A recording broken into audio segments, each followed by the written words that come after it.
I'm Hellen Amupolo. I represent the Development Bank of Namibia.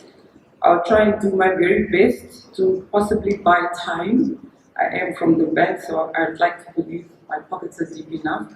And say thank you very much for the additional time that you've given me. So the approach that I'd like to take is to just give you a view of what role would a development bank, DFI, such as DBN, play in financing oil and gas. And I'll also give you an appreciation of who we are, brief synopsis of what we've done, and basically share a typical project finance structure. So I'm just trying to see, okay. So just a bit about DBN. We were established by an act of parliament in 2002. We gave out our first loan in 2004, so that makes us about 19 years old, so we're still growing. Government is a sole shareholder, so we are an extension of government.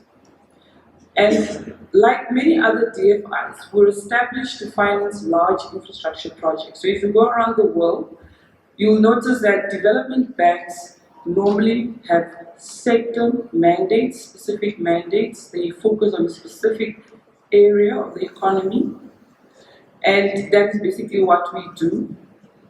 We finance across all the sectors except agribusiness, purely because we've got the Agri Bank, which is a sister DFI, and we don't want to encroach in territories. And we see ourselves as catalysts for economic growth. We pioneer new forms of lending, whether it's products or sectors.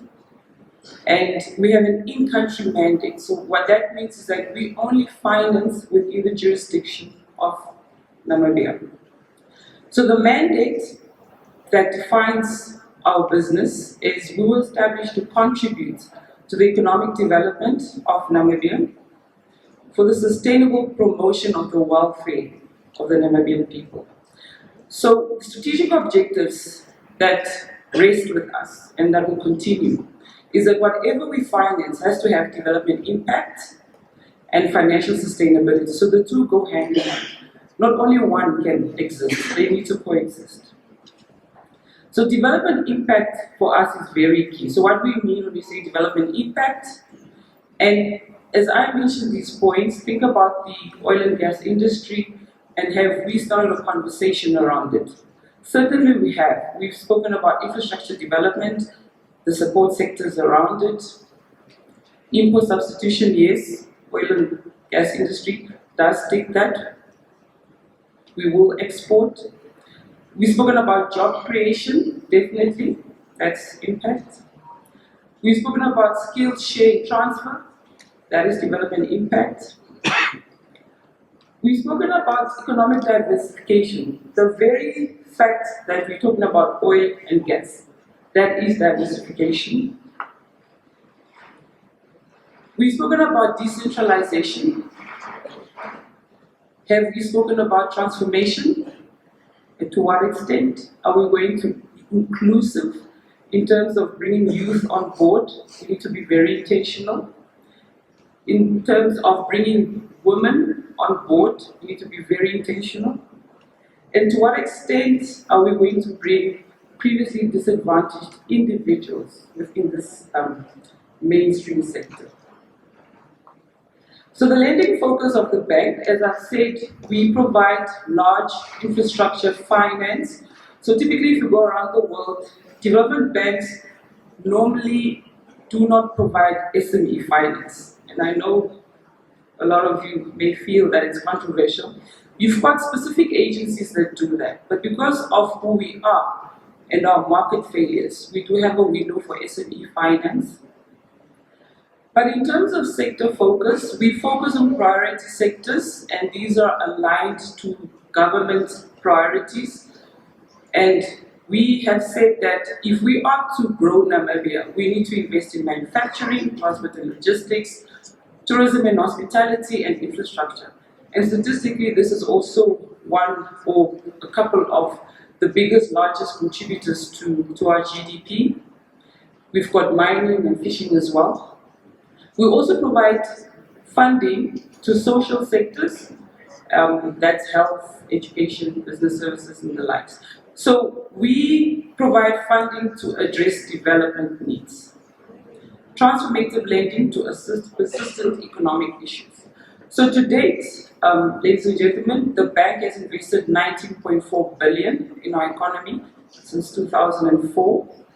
So if you do the math, on average, that's about $1 billion every year. For an economy such as Namibia, I think that's quite sizable.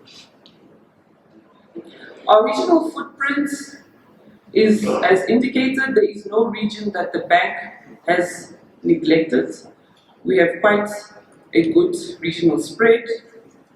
Sectoral spread, we've covered a number of sectors, of which transport and logistics to date has taken the largest share, followed by manufacturing and electricity, and these are the sectors that will move the country forward. We learned about coexistence of green energy and oil and gas, so we do play our part in this space as well. So to date, we've committed capital of just north of 800 million in the sector, renewable energy, where we've got 63.1 megawatts in terms of generation capacity.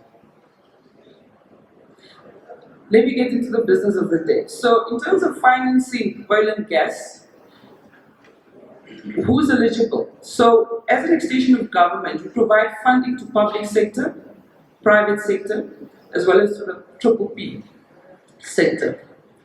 So in terms of public sector, we do know that in oil and gas, typically your lifetime could be as long as 50 years.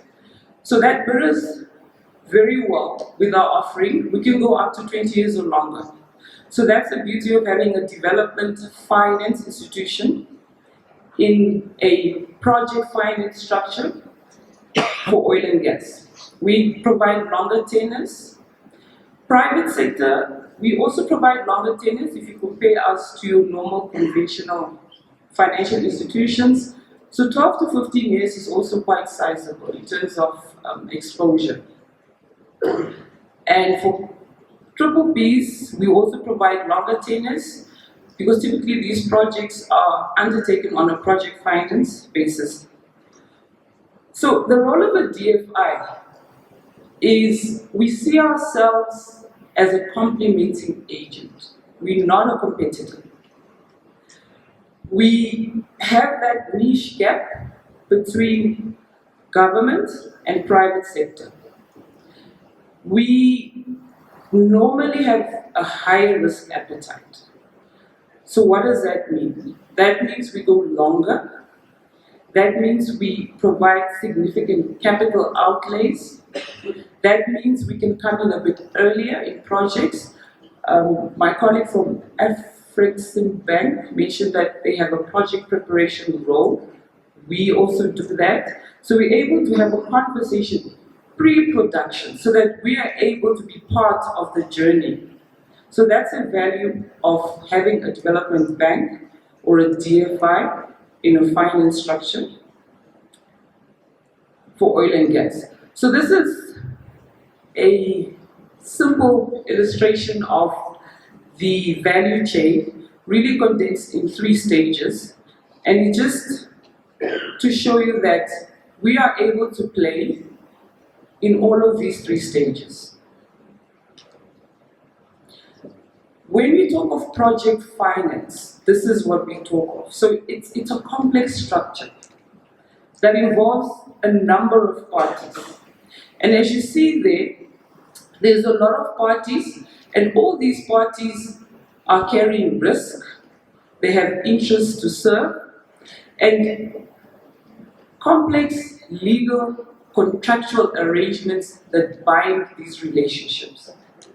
Lawyers, hours of end drafting contracts to ensure that the party that is best able to handle the risk gets that risk allocated. So typically a development bank would be a lender in a structure such as this. And that lender could comprise of a consortium of other lenders. So the beauty of a development bank is we can blend financing with commercial banks, private sector, private equity firms, DFIs, you name it.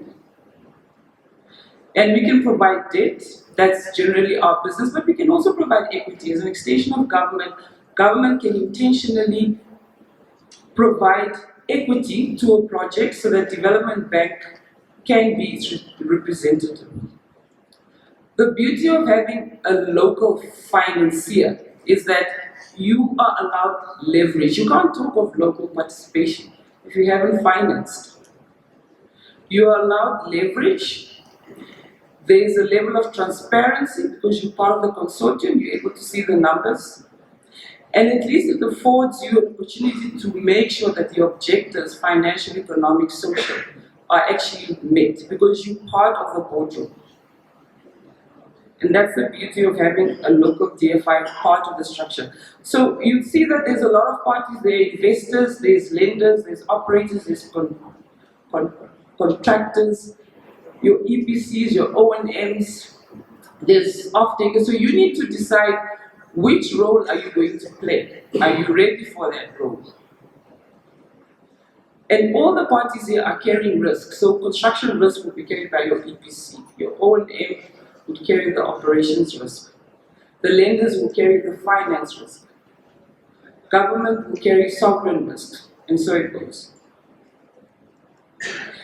So, debt, equity, or rather lending facilities come in different forms, and these forms are provided linked to a risk appetite and profile of the transaction. So you find that to the extent possible, they carry different characteristics, and you normally find a blend of the facilities mentioned here within a project finance structure. So you find that there'll be debt provided, there'll be equity, there'll be mezzanine finance, there'll be preference shares and guarantees, and so it goes. And the use of funds, what we've heard is infrastructure, that's very important. So there's property development that also would need to be developed, access roads, etc. The list is not exhausted. Specialized equipment, working capital, inventory. So that's basically what facilities are available, what's your typical use of funds.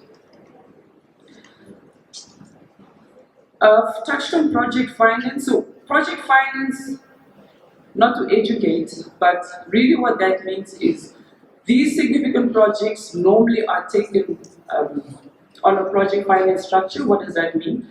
That means the repayment of debt or equity is solely based on the discounted cash flows of the project. What does that mean? That basically means that it's non-recourse lending. If the project fails, you can't, it's limited surety, there's no one to blame. The project has failed. You recover what's contained within the SPV structure. You lend based on the proceeds of the project. Hence why it's very important to ensure viability and bankability of the project. So I won't go through the list there. I've mentioned that usually these projects require extensive capital. They are of longer tenure based, and that is what a DFI can bring in terms of value proposition. We can provide grace periods of up to 4 years, so that gives enough time for any pre-development work that needs to be done. Although our balance sheet international context is relatively limited, where our single exposure limit or single obligor party limit is 350 million, that's around 19 USD million. We're able to leverage on partnerships in terms of balance sheets that we can have access to. We've got regional DFIs, international DFIs that we've partnered with. If I can single out one, DBSA for instance, their balance sheet is our balance sheet. So we are able to crowd in more funding than what we are able to do. Usually DFIs gear themselves up to 70%. So what that means is that we're comfortable to lend up to 70%. However, the cash flows allow, we can go up to 100%, but usually you have a 70-30 debt equity ratio. We've spoken about the industry value sectors, so we do appreciate that oil and gas industry can give birth to other support sectors. We've spoken about manufacturing, business services, mining, tourism, and housing, so that's also not exhausted. And the beauty of a DFI is project preparation. So what basically project preparation means is that we're able to pre-finance development work or feasibility studies that need to be done to confirm viability. So that'll be part of the conversation earlier now. So we've got a fund that we started in 2014. It's relatively young. However, it has created the impact that we wanted to see. We've unlocked projects within the manufacturing sector as well as in the infrastructure sector, specifically housing and land delivery. And the beauty about this fund is that it's non-recourse, and what that means is if the project fails, we're not going to recover it. It's risk capital that we've put out. And if the project does proceed, we're able to recover the funding through the project normal cash flow streams. So I'll end my presentation with this value proposition to say that there is no local content if there's no local financing. The proposition from the development bank side is that we can provide supporting finance for direct infrastructure to enable infrastructure. We are a trusted financier. We provide patient capital. We do have the lending capacity in terms of resources and capital. Very important, we make local decisions. We're able to leverage on partnerships. We see ourselves as competitive. And we do have a project preparation fund that can be used to unlock value. We are in the process of developing a mining database. This is really DBN's attempt to develop a database that will house mining data. The objective really is to record all physical mining inputs and services to provide information to the sector. And this will be launched at the end of this month at the Mining Expo conference that is due. So these are some of the partners that we've sat around the table with, that we've done business with, that we've dialogued with. We have also spoken to Afrexim Bank quite a number of times, so their logo should also be there. Ladies and gentlemen, I thank you, and I want to leave you with this, that the Development Bank of Namibia is ready. We're following the sector very closely. We're monitoring the trends and developments, and when the time is right, we are ready. Thank you.